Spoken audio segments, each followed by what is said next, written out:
Hello everybody, welcome to clarity with Manas. आज बात करेंगे शैडोफैक्स टेक्नोलॉजीज के लेटेस्ट कॉन कॉल और जो क्वार्टरली रिजल्ट्स आए इनके Q1 FY27 के। समझेंगे कैसे रिजल्ट्स रहे और उसके बाद कॉन कॉल में मैनेजमेंट ने क्या गाइडेंस दी, और साथ ही इसमें मैं आपको बताना चाहता हूँ एक concept of total addressable market, time जिसको बोलते हैं, वो क्या कंसेप्ट होता है और उसके बेसिस पे किस तरह की हाइपर ग्रोथ पॉसिबल हो सकती है कभी कभी कुछ कंपनीज में। उस कंसेप्ट को भी मैं थोड़ा समझाना चाहता हूँ आपको। तो शैडोफैक्स टेक्नोलॉजीज का अगर आपको कंप्लीट बिजनेस मॉडल समझना है तो मैंने इसका कुछ टाइम पहले वीडियो बनाया था लास्ट क्वार्टर के रिजल्ट्स और कॉन कॉल की एनालिसिस के लिए। उसका लिंक मैं डिस्क्रिप्शन में डाल दूंगा, आप उसमें जाके देख सकते हैं। बट बेसिकली एक थर्ड पार्टी लॉजिस्टिक्स है जो कि सारी e commerce quick commerce companies को अपने लॉजिस्टिक्स सप्लाई देती है, और जो फूड डिलीवरी ऐप्स इस टाइप की जितनी भी चीज़ें हैं। और ये एसेट लाइट मॉडल है जिसमें ये डिलीवरी पार्टनर सारे अपने ऐप के थ्रू ऑन बोर्ड करते हैं, और इनके खुद के सॉर्टिंग सेंटर्स और सारे के सारे वेयर हाउसेज रहते हैं जो भी ये लीज पे रेंट पे लेते हैं। तो asset light third party logistic company है बेसिकली। और अगर हम लास्ट क्वार्टर की मैनेजमेंट की जो गाइडेंस थी इस साल के लिए उसको अगर समझें पहले, तो मैनेजमेंट ने गाइड किया था रेवेन्यू ग्रोथ अराउंड 27 से 30% की, और साथ में मार्जिन्स बोला था इंप्रूव होंगे इस साल अराउंड 1 बेसिस पॉइंट या फिर 1 to 120 बेसिस पॉइंट से इंप्रूव होंगे इस साल, और आगे आने वाले अगले साल में भी ऐसे ही इंप्रूव होंगे, और उसके बाद के सालों में 200 बेसिस पॉइंट से इंप्रूव होंगे। तो जो मैंने पिछली वीडियो में बताया था कि मेन रीज़न इसकी जो अच्छी फ्यूचर का, एक तो रेवेन्यू ग्रोथ तो लगता ही लगता है, बट साथ में जो मार्जिन एक्सपेंशन की मैनेजमेंट बात कर रहा है। तो अगर इस क्वार्टर के रिजल्ट सबसे पहले समझते हैं हम Q1 FY27 के, तो अगर आप टोटल रेवेन्यू देखेंगे तो अराउंड 1358 CR का रेवेन्यू आया है, which is 65% year on year growth. तो काफ़ी ज़्यादा ग्रोथ हुई है कंपेयर टू गाइडेंस 27-30 से 65% की ग्रोथ हुई है। और जो इसमें इनके दो मेजर वर्टिकल्स हैं, एक है ई कॉमर्स जिसको ये एक्सप्रेस बोलते हैं, और दूसरा है क्विक कॉमर्स टाइप चीज़ें जिसको ये हाइपर लोकल बोलते हैं, जो local delivery with in the same city. तो जो एक्सप्रेस की जो टोटल शेयर है वो 997 करोड़ है, और ईयर ऑन ईयर ये अराउंड 87% से ग्रो हुआ है। और जो हाइपर लोकल है उसकी शेयर है 272 CR, और वो अराउंड 53% से ईयर ऑन ग्रोथ हुई है। बट अगर आप क्वार्टर एंड क्वार्टर ग्रोथ देखेंगे तो हाइपर लोकल की ग्रोथ ज़्यादा हुई है कंपेयर टू जो क्विक कॉमर्स एक्सप्रेस डिलीवरी है। और जो इनके number of total orders delivered हैं ये 24.7 CR हुए हैं, जो मोर देन 85% से ग्रो हुए हैं ईयर ऑन ईयर। तो आप देखेंगे कंपनी ने अपनी ग्रोथ गाइडेंस को काफ़ी ज़्यादा मार्जिन से बीट किया है। 30% गाइडेंस थी टॉप एंड की, और एक्चुअली में ग्रोथ हुई है 65% की। और उसके बाद एबिडा मार्जिन भी देखेंगे तो इस बार 4.9% के आए हैं, जो पूरे FY26 के अगर कंबाइंड एबिडा मार्जिन देखें तो 3.8% के थे, और Q4 के 4.7% के थे। तो एबिडा मार्जिन भी 0.2% से बढ़े हैं क्वार्टर एंड क्वार्टर, और पूरे साल से लास्ट ईयर कंपेयर करेंगे तो 1.2% से बढ़े हैं, अराउंड अभी 1.1% से बढ़े हैं। और कंपनी का गाइडेंस था कि इस साल के उनके 1 से 1.2% से बढ़ेंगे, तो 4.8 से 5% के बीच में एबिडा मार्जिन इस साल के कंपनी ने गाइड किए हैं, और ऑलरेडी पहले क्वार्टर में ही 4.9% एबिडा मार्जिन कंपनी अचीव कर चुकी है।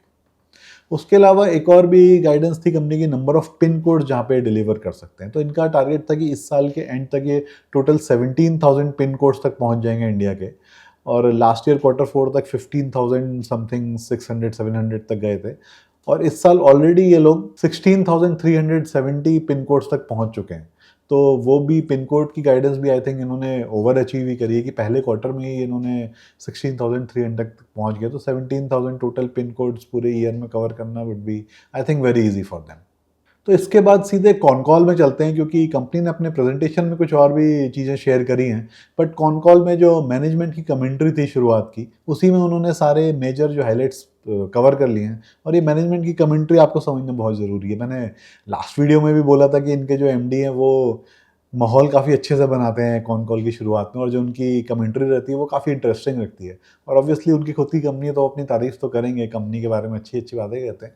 बट आप उस कॉन कॉल की में जो उनकी कमेंट्री उसको ज़रूर सुनिए, अगर आप शैडोफैक्स को अपनी वॉच लिस्ट में रखते हैं या सोचते हैं कि इसकी कॉन कॉल सुननी चाहिए, तो आप उनकी कमेंट्री को लाइव ऑडियो में ज़रूर सुनिए, ऑडियो चला के। तो तब आप फील कर पाएंगे कि क्या वो अपनी कंपनी के बारे में फील करते हैं और कहना चाहते हैं। तो पहला पॉइंट, मैनेजमेंट ने शुरुआत किया कि ये क्वार्टर उनके लिए काफ़ी स्पेशल रहा एक बार, और उन्होंने 60% की year on year growth achieve करी है, जो पिछले कई क्वार्टर से कंटिन्यूसली कर रहे हैं। And what he told is that कि ये क्वार्टर काफ़ी चैलेंजिंग था एक्चुअली उनके लिए, कि जो फ्यूल की कॉस्ट इंक्रीज हुई थी और बाकी इन्फ्लेशन भी हुआ था, सो दे वर वरीड अबाउट देयर मार्जिन्स, और दे वर ऑल्सो वरीड कि जो फ्यूल की कॉस्ट है वो इनके मार्जिन्स को तो अफेक्ट करेगी, साथ में ये जो इनके कस्टमर्स हैं उनके मार्जिन्स को भी अफेक्ट करेगी, क्योंकि इनकी जो अपने कस्टमर्स जो बाकी कंपनीज हैं जैसे कि अमेजन वगैरह इस टाइप की जो इनके कस्टमर्स हैं, इनका जो इनके साथ अरेंजमेंट ये है कि फ्यूल की जितनी कॉस्ट इंक्रीज होगी ये उसको पास ऑन कर देंगे। बट दे वर वरीड कि ओवरऑल इन्फ्लेशन की वजह से, वेस्ट एशिया क्राइसिस की वजह से जो पेट्रोल के प्राइसेस बढ़े हैं, कुछ ना कुछ इनके मार्जिन्स भी घटेंगे और इनकी जो ओवरऑल सेल्स है, रेवेन्यू है, उस पर भी इफेक्ट आ सकता है। बट मैनेजमेंट ने बोला एक्चुअली जो हुआ थोड़ा सा उल्टा इन टर्म्स ऑफ सेल्स, क्योंकि व्हाट दे फाउंड कि जब भी कुछ कैसा क्राइसिस आता है, लोग घर पे ज़्यादा रुकते हैं, महंगाई बढ़ती है, तो ऑनलाइन सेल्स एक्चुअली में बढ़ जाती है, जो कि कोविड में भी हुआ था कि जब लोग घर पे ज़्यादा टाइम स्पेंड करते हैं या बाहर घूमने कम जाते हैं या फिर महंगाई बढ़ती है बाहर घूमने की, तो लोग घर पे रुक कर एक्चुअली में ऑनलाइन ज़्यादा सर्च करते हैं कि सस्ता उन्हें क्या मिल सकता है।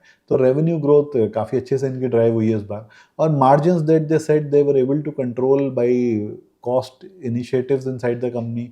इन्होंने अपने जो वेस्टेजेस हैं उनको कम किया है और कई ऐसे कॉस्ट सेविंग इनिशिएटिव्स लिए हैं जिसकी वजह से मार्जिन्स एक्चुअली इंप्रूव हुए घटने के बजाय, इवन दो पेट्रोल के प्राइसेस बढ़े और इन्फ्लेशन बढ़ा।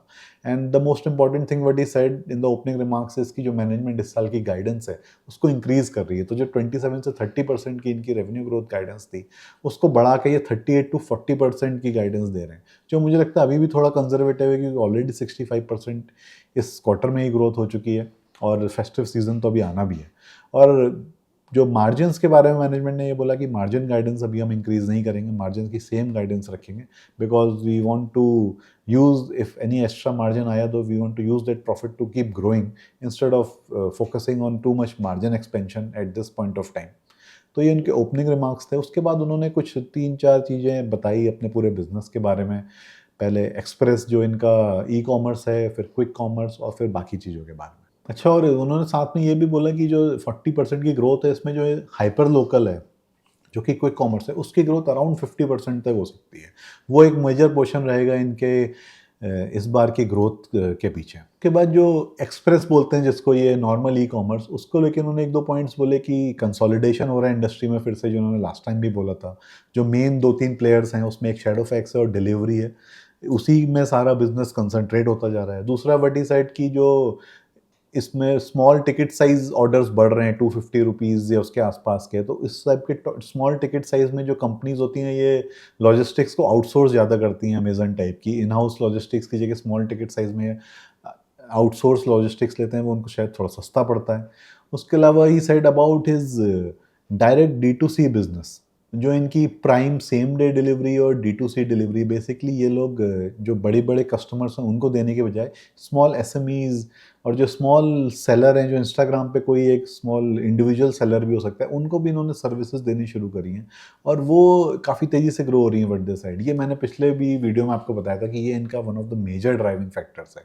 तो इन्होंने बोला कि ऑलरेडी अराउंड 1200 से ज़्यादा कस्टमर्स ऑनबोर्ड हो चुके हैं D2C सर्विसेज के लिए, और हर हफ्ते कस्टमर्स बढ़ते जा रहे हैं टायर 2 टायर 3 सिटीज़ में, जो इनकी 360 शैडोफैक्स की सर्विसेज ले रहे हैं, जो इंस्टाग्राम पे लोग ऑर्डर लेते हैं और उसको डिलीवर करने के लिए शैडोफैक्स का यूज़ करते हैं। तो ये बेसिकली इनका मॉडल है और इसमें प्राइम फैसिलिटी भी है। प्राइम मतलब सेम डे डिलीवरी भी ये ऑफर करते हैं उन लोगों को। तो उसके अलावा प्राइम लार्ज इन्होंने एक शुरू किया था कुछ क्वार्टर्स पहले, जिसमें बड़े डिलीवरी जैसे कि refrigerator, large TV, washing machine, इस टाइप के स्पेशल लॉजिस्टिक सर्विसेज। तो इसका भी इन्होंने बोला कि जो पिन कोड्स हैं 10,000 से 12,000 पिन कोड्स एक्सपेंड किए हैं इस क्वार्टर में इन्होंने, और ईयर ऑन ईयर ऑलरेडी 170% की ग्रोथ हो गई प्राइम लार्ज में भी। सो ये प्राइम लार्ज भी इनके एक्सप्रेस की ग्रोथ को काफ़ी सपोर्ट कर रहा है। उसके बाद नेक्स्ट ये आए क्विक कॉमर्स पे। तो क्विक कॉमर्स में बेसिकली व्हाट इज साइड की ओवरऑल मार्केट ही बहुत ज़्यादा एक्सपैंड कर रहा है। 5-6 बड़े प्लेयर्स आ चुके हैं क्विक कॉमर्स में, जिसकी वजह से पाई बहुत बड़ा हो रहा है and they are trying to get more and more market share. और ये इन्होंने पहले भी बोला है कि क्विक कॉमर्स में they are the number 1 actually, क्योंकि ई कॉमर्स ओवरऑल में डिलीवरी का मार्केट शेयर इनसे ज़्यादा है थोड़ा, इनफैक्ट काफ़ी ज़्यादा। इनका मार्केट शेयर 27-28% है और आई थिंक डिलीवरी का 40 के आसपास होगा। बट क्विक कॉमर्स में they are the number 1 third party logistics, इनका मार्केट शेयर डिलीवरी से भी ज़्यादा है। और अगेन ही साइड की जो वर्टिकल क्विक कॉमर्स है, जो कि मैंने पिछले वीडियो में आपको काफ़ी डिटेल में बताया था कि वर्टिकल क्विक कॉमर्स काफ़ी तेज़ी से बढ़ने वाला है। इनका डार्क स्टोर का जो गाइडेंस था कि इस साल इनको 100 डार्क स्टोर्स खोलने हैं, उसमें से 47 डार्क स्टोर्स इन्होंने पहले क्वार्टर में ही खोल दिए, which is a very good thing. और ये सारे के सारे डार्क स्टोर्स क्विक कॉमर्स के लिए जो डिफरेंट वर्टिकल क्विक कॉमर्स है, मतलब कि जो अलग अलग फैशन कंपनी, कोई पेट को देने वाला सामान वाली कंपनी, और हाउस होल्ड अप्लायंसेस के स्मॉल अप्लायंसेस की कंपनी, या फिर इवन बिल्डिंग मटेरियल कंपनी, अलग अलग बहुत सारी कैटेगरी ऑफ कंपनीज है जो क्विक कॉमर्स के थ्रू जल्दी से जल्दी अपना माल डिलीवर करना चाहती हैं, और वो पूरी तरीके से अपने लॉजिस्टिक सपोर्ट के लिए शेडोफैक्स के ऊपर डिपेंडेंट है, और जो उनके डार्क स्टोर्स हैं वो सारे के सारे शेडोफैक्स ही ऑपरेट कर रही है। और उसके अलावा इन्होंने शुरू किया अमेज़न का क्विक कॉमर्स का जो सर्विस है अमेज़न नाउ, उसका भी बिज़नेस इनको मिला है, तो उसकी सारी लॉजिस्टिक्स जो है लोकल क्विक कॉमर्स की वो भी यही लोग handle. And he also stated कि गोइंग फॉरवर्ड इनको ऐसा लगता है कि vertical quick commerce total quick commerce market का 20 से 25% बन सकता है अगले कुछ सालों में, which is very good for them, क्योंकि वर्टिकल क्विक कॉमर्स में मेनली सारा का सारा लॉजिस्टिक्स की रिस्पॉन्सिबिलिटी और रेवेन्यू शेडोफैक्स टाइप की कंपनीज के पास ही आएंगे। उसके बाद नेक्स्ट इनके सीएफओ ने कुछ इंटरेस्टिंग पॉइंट बताया अबाउट मार्जिन के बारे में। वर्टी साइड की मार्जिन का बहुत प्रेशर था इस बार। फ्यूल की कॉस्ट इंक्रीज हुई थी, जो इन्होंने एक हफ्ते बाद अपने कस्टमर्स को पास ऑन करी, जबकि इनका कॉन्ट्रैक्ट है कि ये डायरेक्टली कर सकते थे, because they wanted to give them some sort of a relief. तो उसकी वजह से 0.1% मार्जिन पे फ़र्क पड़ा है। बट जो मेन मार्जिन इंप्रूव हुआ है वो वर्टी साइड की जो इनकी रिवर्स लॉजिस्टिक्स में जो पार्सल लॉसेज होते हैं, बेसिकली इनकी रिस्पॉन्सिबिलिटी में एक ये भी आता है कि जो कोई रिटर्न ऑर्डर्स होते हैं उनको ये वापस लेके आएँ।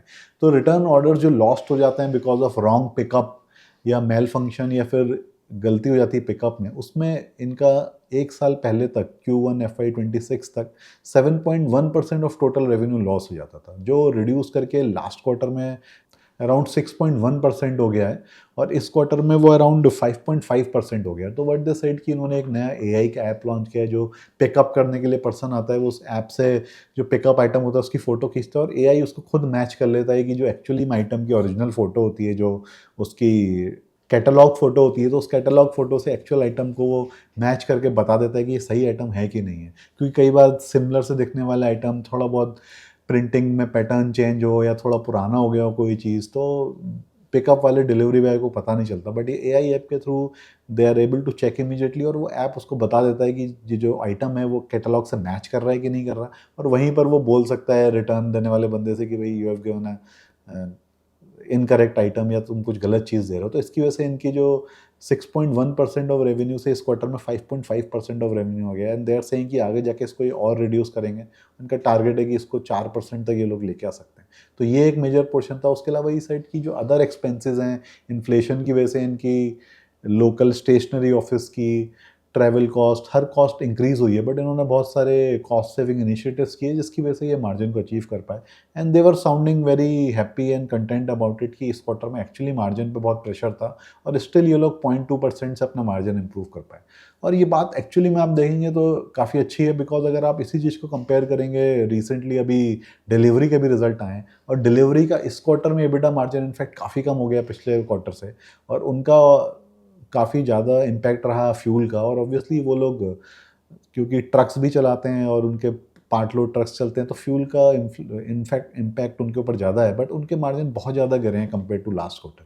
और वहीं पे शेडोफैक्स अपने मार्जिन को इनफैक्ट इंप्रूव करने में पॉसिबल हो पाई 0.2% से। उसके बाद Q&A शुरू हुआ, और सबसे पहले ही एनालिस्ट ने इनके पूछा कि आपने जो अपनी ग्रोथ गाइडेंस रिवाइज करी है, how much confident you are कि आप नई ग्रोथ गाइडेंस को मीट कर लेंगे। तो मैनेजमेंट सेड कि हमारे पास ऑलरेडी इंडिकेशंस आ जाते हैं आने वाले फेस्टिव सीजन को लेके कि किस टाइप के ऑर्डर्स आने वाले हैं, और किस टाइप के हमें अपने वेयर हाउसेस में जगह रखनी है, या फिर अपने कितने डिलीवरी पार्टनर्स को रेडी रखना है। तो इस टाइप के इनको सारे इंडिकेशंस आ जाते हैं आने वाले फेस्टिव ऑर्डर्स के, और जो इनको इंडिकेशंस आए हैं डिफरेंट D2C ब्रांड्स के थ्रू आए हैं, जो वर्टिकल क्विक कॉमर्स है, या बड़े बड़े कस्टमर्स के थ्रू आए हैं, दे आर प्रिटी कॉन्फिडेंट कि ये अपनी ग्रोथ गाइडेंस को मीट कर लेंगे। सो विजिबिलिटी है इनके पास ऑलरेडी इस टाइप के ऑर्डर्स की।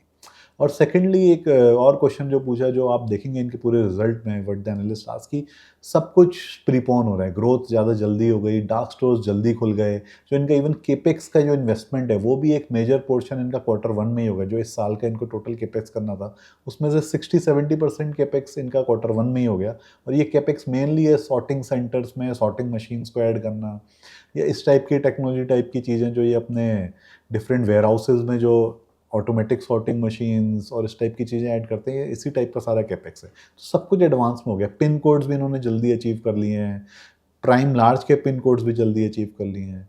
तो व्हाट ही आस्क की एक्चुअली कि आपकी ग्रोथ और ज़्यादा हो सकती है, आपको विजिबिलिटी और ज़्यादा ग्रोथ की, जो आप इतनी जल्दी सब कुछ एक्सपेंड कर रहे हैं। तो मैनेजमेंट सेड कि इस साल की तो गाइडेंस यही रखेंगे, बट ये जल्दी इसीलिए हो रही है कि लॉन्ग टर्म ग्रोथ इनको बहुत ज़्यादा दिख रही है अपने बिजनेस में, और ओवर नेक्स्ट 2-3 ईयर्स काफ़ी ज़्यादा ग्रोथ एक्सपेक्टेड है, इसलिए ये सब सारी चीज़ें जल्दी कर रहे हैं ताकि ये सारी आगे आने वाली ग्रोथ को ये मीट कर पाएँ और रिक्वायरमेंट्स ऑफ देयर कस्टमर्स को ये मीट कर। फिर कैपेक्स को लेके इनसे क्वेश्चन पूछा गया कि क्या ये जो इन्वेस्टमेंट है, जो कैपिटल कैपेक्स करके अपने सॉर्टिंग सेंटर्स या डिफरेंट वेयर हाउसेस बनाते हैं, क्या जैसे प्राइम डिलीवरी के लिए, या जो सेम डे होती है, या 2-3 दिन बाद की डिलीवरी के लिए, या फिर इमीडिएटली नेक्स्ट डे डिलीवरी के लिए इनको कुछ अलग अलग कैपेक्स करना पड़ता है, या कुछ अलग फैसिलिटीज़ बनानी पड़ती हैं, या वेयर हाउसेस सॉर्टिंग सेंटर्स में कुछ डिफरेंट है? तो व्हाट मैनेजमेंट क्लियरली सेड कि कैपेक्स सारा कॉमन है, कोई भी अलग टाइप के इनकी ऐसी नहीं है कि अलग कैपेक्स, अलग कोई रूट होता है कि सेम डे डिलीवरी के लिए कोई अलग ये इंफ्रास्ट्रक्चर यूज़ कर रहे हैं और 2 डेज़ 3 डेज़ डिलीवरी के लिए कोई और इंफ्रास्ट्रक्चर यूज़ कर रहे हैं। वो बोल रहे हैं कि it is the same infrastructure, वो जस्ट इनका इन हाउस सॉफ्टवेयर और टेक्नोलॉजी होती है कि कौन से ऑर्डर को प्रेफरेंस देना है, कौन सा कस्टमर है जिसको सेम डे डिलीवरी के पैसे दिए हैं तो उसको जल्दी इनको क्यू में आगे बढ़ाना है, और कौन सा आइटम है जो क्यू में थोड़ा पीछे रहेगा तब भी काम चल जाएगा। तो ये सारा ऐप के थ्रू, सॉफ्टवेयर के थ्रू और इन हाउस टेक्नोलॉजी के थ्रू होता है, कोई अलग इंफ्रास्ट्रक्चर नहीं है, क्योंकि अगर ये अलग अलग इंफ्रास्ट्रक्चर करेंगे फिर तो इनके एक्सपेंसेस बहुत ज़्यादा हो जाएंगे और ये मीट नहीं कर पाएंगे रिक्वायरमेंट्स ऑफ द कॉस्ट। उसके बाद नेक्स्ट इनसे पूछा गया कि ई कॉमर्स में जो इनका D2C सेगमेंट है, जिसमें डायरेक्ट टू कस्टमर, जो मैंने बोला स्मॉल SMEs, और जो डायरेक्ट इंस्टाग्राम के थ्रू स्मॉल इन्फ्लुएंसर्स तक सेल कर सकते हैं, उसका क्या पोर्शन रहा है और कैसा वो सेगमेंट कर रहा है? तो ये लोग ऑब्वियसली पिछली बार भी मैंने बताया था कि एग्जैक्टली D2C का ब्रेकअप नहीं देते हैं, because that's a growing very started business, और ये उनका थोड़ा कॉन्फिडेंशियल है कि कितना एग्जैक्टली उसका रेवेन्यूज हो गए। बट वट दे टोल्ड कि 8 क्वार्टर्स पहले तक it was almost non existence, 4 quarter पहले लास्ट ईयर तक वो थोड़ा सा शुरू हुआ है, और इस क्वार्टर में वो 2.7x हो गया है कंपेयर टू लास्ट ईयर इस क्वार्टर से। सो काफ़ी तेज़ी से D2T सेगमेंट बढ़ रहा है, एंड दे आर सेइंग कि it is now a significant portion of their total express revenues, और आगे काफ़ी तेज़ी से ग्रो करेगा, and they are quite excited about it because it's the highest growing segment, जो इनका ओवरऑल अलग अलग सेगमेंट्स है उसमें हाईएस्ट ग्रोइंग सेगमेंट है, 2.7x हुआ है इस बार। उसके बाद नेक्स्ट क्वेश्चन था एक एनालिस्ट का कि जो क्विक कॉमर्स में जो आउटसोर्सिंग करते हैं, is it the similar percentage like जो ट्रेडिशनल कंपनीज हैं, ब्लिंकिट, ट्रेडिशनल नहीं कहना चाहिए बट जो नॉर्मल क्विक कॉमर्स कंपनीज हैं, ब्लिंकिट, स्विगी, उनके खुद के भी लॉजिस्टिक्स होते हैं। तो ई कॉमर्स की जो अमेजन है उनके भी खुद के लॉजिस्टिक्स होते हैं। तो जो ई कॉमर्स में काफ़ी आउटसोर्सिंग ऑलरेडी हो रही है शैडोफैक्स टाइप की कंपनीज को, बट वट ही आस्क कि क्विक कॉमर्स में ही क्या उस लेवल की आउटसोर्सिंग कंपनीज करने को रेडी हैं, या फिर क्विक कॉमर्स में वो टोटल ऑर्डर्स की outsourcing to third party logistics like Shadowfax कम करते हैं? तो वट द मैनेजमेंट रिप्लाइड कि देखिए आउटसोर्सिंग बहुत सारे एरियाज़ में, क्योंकि India is very vast and varied, तो बहुत से ऐसे सिटीज़ हैं, बहुत से ऐसे टाइम जोन्स हैं, या फिर ऐसा हो सकता है कि जब शाम का एकदम पीक आवर्स हो टाइमिंग ऑर्डर्स का, तब बहुत सारे लोग आउटसोर्स करने के लिए रेडी रहते हैं। And what they trend they understood कि अगर सफिशिएंटली गुड प्लेयर अवेलेबल है तो 20 से 25% तक भी टोटल ऑर्डर्स आउटसोर्स कर सकते हैं कंपनीज, और currently already most of the places में 12 से 15% ऑर्डर्स आउटसोर्स हो रहे हैं। एंड वट शैडोफैक्स अंडरस्टैंड कि इस quick commerce third party logistics में उनका मार्केट शेयर अराउंड 50% है। सो टोटल आउटसोर्सिंग में से 50% शैडोफैक्स की होती है।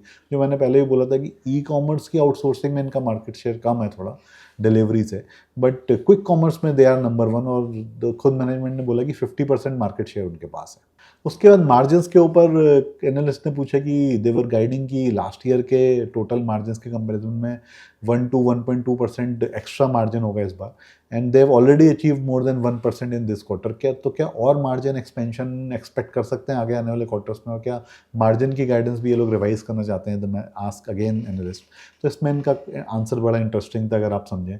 बट दे सेड कि मार्जिन हो सकता है ये चाहें तो थोड़े और इंप्रूव हो जाएं, but what margin guidance they have already given to the analyst community वो उतनी ही मेंटेन करेंगे। अगर उससे एक्स्ट्रा मार्जिन इंप्रूव होने लगे तो they will use that cash, जो उनके पास प्रॉफिट आ सकता था उस पैसे को यूज़ करेंगे कुछ नई ग्रोथ के लिए। उसको ये इन्वेस्ट कर देंगे कोई नया डार्क स्टोर खोलने के लिए, या उसको ये इन्वेस्ट कर देंगे कुछ नया वेयर हाउस, कोई नया sorting सेंटर, या कुछ ना कुछ अपनी ग्रोथ के लिए। या फिर हो सकता है कि वो प्रॉफिट ये वापस अपने कस्टमर को दे दें, जो अमेजन टाइप के इनके कस्टमर्स हैं, कि उनको थोड़ा प्रॉफिट कम दे दें ताकि इनका मार्केट शेयर बढ़ जाए।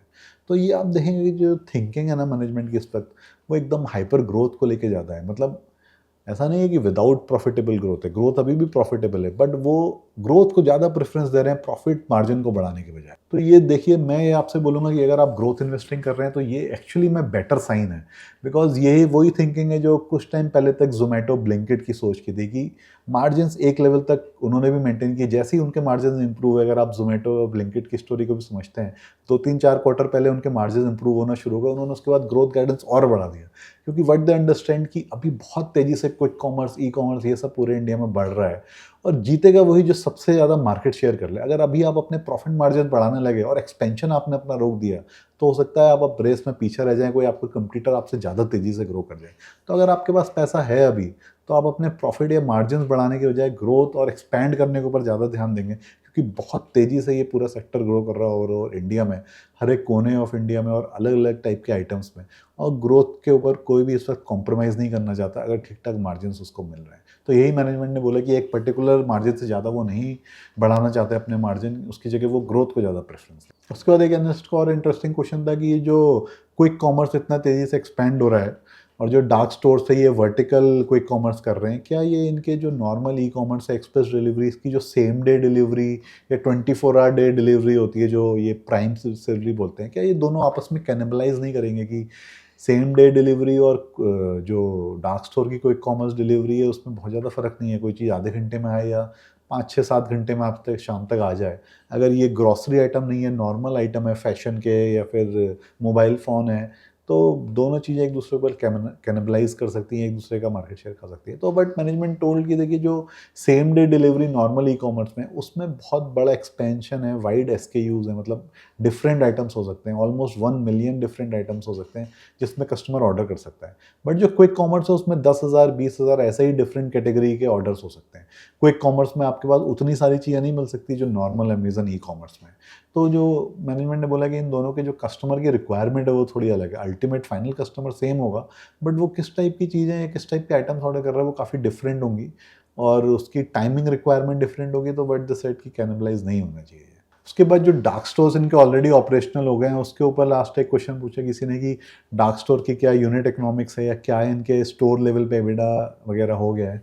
But management didn't share all this. उन्होंने बोला हम ये एग्जैक्टली स्टोर लेवल शेयर्स तो आप इन्फॉर्मेशन आपसे शेयर नहीं कर सकते, because it is highly sensitive. But what they told कि ऑलरेडी जो इनके अदर लॉजिस्टिक्स, क्योंकि इनके जो 2 मेन कैटेगरी, उसके अलावा तीसरा कैटेगरी अदर लॉजिस्टिक, जो तीसरा वर्टिकल है, डार्क स्टोर के रेवेन्यूज़ ये उसमें रिपोर्ट करते हैं। तो अदर लॉजिस्टिक्स के जो टोटल रेवेन्यूज़ के 10 से 12% ऑलरेडी इनके डार्क स्टोर से आने शुरू हो गए हैं। सो 89 करोड़ के इनके अदर लॉजिस्टिक्स के रेवेन्यू थे इस क्वार्टर के, तो 89 करोड़ के 10 से 12% मतलब 9-10 करोड़ रुपए ऑलरेडी इनके डार्क स्टोर से आना शुरू हो गए हैं। ये पहला ही क्वार्टर था जिसमें डार्क स्टोर्स पूरी तरीके से ऑपरेशनल हुए हैं। और देखिए, जो इनके डार्क स्टोर्स हैं, इसमें ये लोग वर्टिकल ई कॉमर्स का काम करते हैं, कि एक ही डार्क स्टोर में अलग अलग जो इनके कैटेगरी ऑफ कस्टमर्स हैं उनका सामान रखते हैं, और उसको ये यूज़ करते हैं सप्लाई करने के लिए। तो ऑब्वियसली जो इनको स्केल्स का एडवांटेज है, और होपफुली ये लोग ये डार्क स्टोर का बिजनेस अगर क्रैक कर पाए तो ये इनके लिए काफ़ी एक बड़ा ग्रोथ पोटेंशियल हो सकता है। और देखिए, जो मैं वीडियो की शुरुआत में कह रहा था, टोटल एड्रेसेबल मार्केट टैम का कंसेप्ट, वो इस कंपनी में आपको काफ़ी अच्छे से समझ में आ सकता है। देखिए, इस कंपनी के जो ग्रोथ पोटेंशियल है वो काफ़ी ज़्यादा है। जो इन्होंने 27-30% की पहले ग्रोथ गाइड दी थी, अब गाइडेंस दी 40% की, इस क्वार्टर में ग्रोथ करी 65% की। जो परसेंटेज है वो तो चलिए जो भी 40, 50, 60 रहेगा, बट इसका जो रनवे है वो बहुत बड़ा हो सकता है। जो क्विक कॉमर्स मार्केट है इंडिया का, वो आज की डेट में अराउंड $5-6-7 बिलियन तक बोलते हैं, और काफ़ी एस्टिमेट्स के हिसाब से वो 2030 तक 5 टाइम्स या 10 टाइम्स भी हो सकता है। मतलब कंजर्वेटिव एस्टिमेट्स हैं कि 5 टाइम्स हो जाएगा, और जो पॉजिटिव बहुत अच्छे एस्टिमेट्स हैं, जो ये आप कहना चाहिए ओवर एस्टिमेट्स हैं, उसके हिसाब से 10x भी हो सकता है। और जो ई कॉमर्स मार्केट है वो तो 15 से लेकर 18% से ग्रो करेगा अगले 4-5 साल में, बट जो क्विक कॉमर्स है बहुत तेज़ी से ग्रो कर सकता है। इसका रीज़न है कि लोगों का स्पेंडिंग का तरीका बदल रहा है, बाइंग का तरीका बदल रहा है। लोग अब क्विक कॉमर्स से सिर्फ ग्रॉसरी नहीं मंगा रहे हैं, इनफैक्ट फैशनेबल चीज़ें, इलेक्ट्रॉनिक आइटम्स बहुत कुछ है जो क्विक कॉमर्स से बना रहे हैं। और एक तो ये जो एक्सपैंड करेगा, इसका एक मेन रीज़न ये भी है कि मेट्रो टायर 2 सिटीज़ में बहुत तेज़ी से क्विक कॉमर्स फैल रहा है, क्योंकि आप देखिए क्विक कॉमर्स ऑलरेडी टायर 1 में तो काफ़ी हद तक फैल चुका है, बट टायर 2 सिटीज़ में बहुत फैल सकता है आगे, क्योंकि ई कॉमर्स तो हर जगह है, बट क्विक कॉमर्स अभी भी बहुत सारी टायर 2 स्टेट कैपिटल्स में उतना तेज़ी से एक्सपेंड नहीं हुआ है। और दूसरा ये जो पूरा पूरा वर्टिकल क्विक कॉमर्स का है कि हर कंपनी इस वक्त चाहती है कि मैं भी क्विक कॉमर्स में डायरेक्टली पार्टिसिपेट करूं, ब्लिंकिट के ऊपर डिपेंडेंट ना रहूं। और ये जो पूरे लॉजिस्टिक कंपनी है, ये आप समझ लीजिए एक तरीके से पूरा सप्लाई चेन बना रही है। जो ट्रेडिशनल एफएमसीजी कंपनीज होती थी उसमें बोला जाता था कि supply chain is very important, आपका डीलर नेटवर्क, डीलर डिस्ट्रीब्यूशन ये बहुत इंपॉर्टेंट होना चाहिए। तो वो सारा का सारा डीलर नेटवर्क, डिस्ट्रीब्यूशन, ये सब कुछ एक लॉजिस्टिक कंपनीज के, थर्ड पार्टी लॉजिस्टिक कंपनीज के हाथ में आ चुका है आज के टाइम में टेक्नोलॉजी के यूज़ से। सो इसकी वजह से जो इनका टोटल एड्रेसेबल मार्केट है ना वो बहुत बड़ा है। तो ये कितना ग्रो कर सकती हैं अगले 2-3-4-5 साल में, या 10 साल बाद क्या लेवल हो सकता है इनका, ये हमारे लिए इवन सोच पाना भी बहुत मुश्किल है, जिस तेज़ी से अगर ये कंपाउंडिंग हुई। अगर आप जस्ट इसको देखना चाहते हैं तो यू कैन सी कि चाइना में आज के टाइम पे कितने ऑर्डर्स डिलीवर हो रहे हैं, और चाइना में थर्ड पार्टी लॉजिस्टिक्स कितने बिलियन डॉलर्स का रेवेन्यू करती हैं, और कितने उनके डेली के ऑर्डर्स होते हैं। आप जाके एक बार जस्ट नेट पे सर्च करिएगा तो आपको समझ में आएगा। देखिए, और चीज़ों में हम भले ही चाइना को बीट ना कर पाएँ, टेक्नोलॉजी में, एआई में, या फिर इंफ्रास्ट्रक्चर में, बट ये क्विक कॉमर्स में और सोशल मीडिया के थ्रू ऑर्डरिंग करने में, इसमें तो हम पक्का चाइना के आसपास पहुंच सकते हैं। अगर चाइना का $10,000 का पर कैपिटा और हमारा 2,500 का या 3,000 का, या अगले 4-5 साल में $4,000 का हो जाएगा, तो चाइना से 1/3 या 1/3 तक तो हम बड़े आराम से नंबर ऑफ ऑर्डर्स कर सकते हैं मैच्योर्ड तरीके में। अगर हमने 1/4 भी कर लिए चाइना से अगर 2030 तक, तब भी एक इतना बड़ा एक्सपेंशन हो सकता है इस मार्केट का कि हम लोग सोच भी नहीं सकते कि इतना बड़ा हो सकता है। और इसी के साथ दूसरा जो ई कॉमर्स में भी जो एक्सपेंशन का टोटल एड्रेसेबल मार्केट बढ़ रहा है, उसका रीज़न है जो D2C का जो पूरा खेल आया है इसमें। क्योंकि देखिए अभी तक जो है ऑर्डरिंग होती थी, जो अमेज़न की वेबसाइट पे आप ऑर्डर करते थे, और जो लोगों को बेचना होता था वो भी अमेज़न में ही अपने अपने आइटम्स लिस्ट करते थे या फ्लिपकार्ट में लिस्ट कर सकते हैं। बस आज के टाइम में आप जानते हैं कितने लोग इंस्टाग्राम पे अपना चैनल बना के सर्च बेच रहे हैं। एसएमई कंपनीज़ हैं, छोटी-छोटी ट्रेडिंग कंपनीज़ हैं, बट मुझे तो सबसे बड़ा ये लगता है कि आज के टाइम में इतने लोग व्हाट्सएप, इंस्टाग्राम से अपना माल बेचने की कोशिश कर रहे हैं, और जो उनके पास ऑर्डर्स आते हैं उसको वो डिलीवर करते हैं, वो किसी की तरीके से लोकल अपने लॉजिस्टिक्स को मैनेज कर रहे होंगे। बट ये शैडोफैक्स उनको जाके टारगेट कर रही है, उन लोगों को जाके कैप्चर करने की कोशिश कर रही है कि ये शैडोफैक्स के ऊपर आएँ, और ये specially tyre 2, tyre 3, tyre 4 cities तक जा रही है कि वहाँ पे भी बैठे लोग होते हैं जो कुछ घर में बनाए होममेड आइटम सेल कर रहे हैं। कोई मोमबत्तियाँ अपनी स्टाइलिश बेच रहा है, या कोई सूट बेच रहा है स्टाइलिश अपने घर से। तो उन सबको ये शैडोफैक्स की ज़रूरत पड़ सकती है। और एक्चुअली इन्होंने बोला है कि मार्जिन्स उनके बेटर होते हैं कंपेयर टू अमेज़न या फ्लिपकार्ट, क्योंकि अमेज़न या फ्लिपकार्ट जितने पैसे शैडोफैक्स को पर ऑर्डर में देते हैं, वो काफ़ी कुछ अपना मार्जिन रिड्यूस करके इनसे पैसे लेते हैं। बट ये जो डायरेक्ट कस्टमर है, इनको से मिलने वाले ऑर्डर्स के जो पर ऑर्डर रेट है, इसमें इनका रेवेन्यू और जो एबिटा मार्जिन है वो बेटर है कंपेयर टू जो बड़े कस्टमर्स हैं। और देखिए, अगर हम इनका वैल्यूएशन एनालिसिस करने की कोशिश करें तो काफ़ी समझ में आएगा आपको कि कंपनी एक्चुअली में बहुत ज़्यादा महंगी नहीं है। पीई या किसी भी तरीके की आप एनालिसिस अगर करेंगे, क्योंकि अगर हम अब मैनेजमेंट की गाइडेंस भी इंक्रीज़ हो गई 40%, तो कंपेयर कर सकते हैं आप। पिछली बार जब मैंने वैल्यूएशन एनालिसिस करी थी, जब इसकी आज से करीब 1 डेढ़ महीना पहले, पिछले क्वार्टरली रिजल्ट्स के, उसके कंपैरिजन में इस बार कंपनी कहाँ पर है। तो कंपनी का इस क्वार्टर का रेवेन्यू था, सॉरी इस FY26 का रेवेन्यू था 4080 CR, और 40% की जो मैनेजमेंट की गाइडेंस है, जो हमें लगता है कि काफ़ी आसानी से कंपनी अचीव कर लेगी। बट हम गाइडेंस को ही लेके चलते हैं। 40% मैनेजमेंट का जो गाइडेंस था उसके हिसाब से देखें तो रेवेन्यू निकल के आएगा 5700 CR के आसपास अराउंड। और उसमें जो मार्जिन्स की अपर रेंज इन्होंने रखी है इस बार की, जो मार्जिन गाइडेंस पहले भी दिया, उसकी हम अपर रेंज लेके चलते हैं 1 से 1.2% का जो एक्सपेंशन होगा, तो एबिटा उसके हिसाब से निकल के आएगा अराउंड 380 टू 390 CR। और इसके हिसाब से जो इनके डेप्रिसिएशन, अदर इनकम और इंटरेस्ट के हिसाब से अगर आप देखेंगे इस क्वार्टर के ही रिजल्ट्स को एक्स्ट्रापोलेट कर लेंगे, क्योंकि मोस्ट प्रॉब्ली इसी टाइप के रिजल्ट्स रहेंगे, तो इनका प्रॉफिट बिफोर टैक्स 280 से 290 सीआर निकलेगा। और कंपनी के ओल्ड जो लॉसेज है काफ़ी अभी भी एक्यूमुलेटेड हैं, तो आई थिंक अगले साल भी इनको कोई टैक्स नहीं देना पड़ेगा, तो प्रॉफिट आफ्टर टैक्स भी 280 से 290 सीआर निकल के आएगा। और करेंटली जो इनका मार्केट कैप है 14,000 समथिंग सीआर का, उसमें अगर आप प्रॉफिट आफ्टर टैक्स डिवाइड करेंगे तो कंपनी का फॉरवर्ड पी निकल के आता है 50 से 52 के बीच में अराउंड, फिर 50 भी हो सकता है, 52, 54, डिपेंडिंग ऑन कितना एग्जैक्ट प्रॉफिट निकलता है। बट देखिए, प्रॉफिट सेल्स ग्रोथ 40% है, और प्रॉफिट की ग्रोथ अगर आप देखेंगे तो 270 280 सीआर जो अगले साल हो सकता है, वो लास्ट ईयर जो FY26 में 115 अराउंड था, तो 2.5x से ज़्यादा प्रॉफिट बढ़ सकता है, 2.6 2.7x तक। तो उसके कंपैरिजन में अगर आप देखेंगे जो पी है 50-51 का, उतना ज़्यादा महंगा नहीं लगता। अगर आप सेल्स ग्रोथ से भी देखेंगे 40% से, तो भी पी 1.2 के आसपास निकल के आएगा। तो एक ऐसी कंपनी जो रैपिडली एक्सपैंड हो रही है, जिसका मैंने आपको टोटल मार्केट शेयर बताया गया, टोटल एड्रेसेबल मार्केट कितना बड़ा हो सकता है। आज से 4-5 साल बाद ये कंपनी कितनी बड़ी हो सकती है, आप के लिए अंदाज़ा लगाना भी बहुत मुश्किल है, और हमारे लिए भी, क्योंकि कंपाउंडिंग जब एक बार शुरू हो जाती है इस टाइप की चीज़ में, तो हम आसानी से समझ नहीं सकते। बट इसका मतलब ये नहीं है कि मैं कोई रिकमेंडेशन दे रहा हूँ आपको, ये जस्ट मैं आपको सिखा रहा था कि कैसे इस टाइप की कंपनीज़ को एनालाइज कर सकते हैं। जब नए सेक्टर्स पूरे के पूरे बन रहे हों, कोई नया चीज़ उभर के आ रहा हो, तो टोटल मार्केट जितना बड़ा हो सकता है उसको भी हमारे लिए समझना बहुत ज़रूरी है, क्योंकि अगर हम एक साल बाद की सिर्फ वैल्यूएशंस देखेंगे तो उससे सिर्फ समझ में नहीं आएगा। बट ये कोई बाई या सेल रिकमेंडेशन नहीं है, आप खुद से एनालाइज करिए कि क्या ये स्टॉक आपको अपनी वॉच लिस्ट में रखना है, नहीं रखना है। अगर इस टाइप के और भी वीडियोस चाहते हैं, मेरे चैनल पे आपको मिल जाएंगे, और रियल एस्टेट से लेके हर बारे में आपको इस चैनल में आपको मिल जाएगा। अगर आपको कुछ क्वेश्चंस हैं, कुछ क्वेरीज हैं, आप कमेंट बॉक्स में लिख सकते हैं, या फिर मेरे व्हाट्सएप नंबर पर मुझे व्हाट्सएप कर सकते हैं। So thank you very much, that's all for today.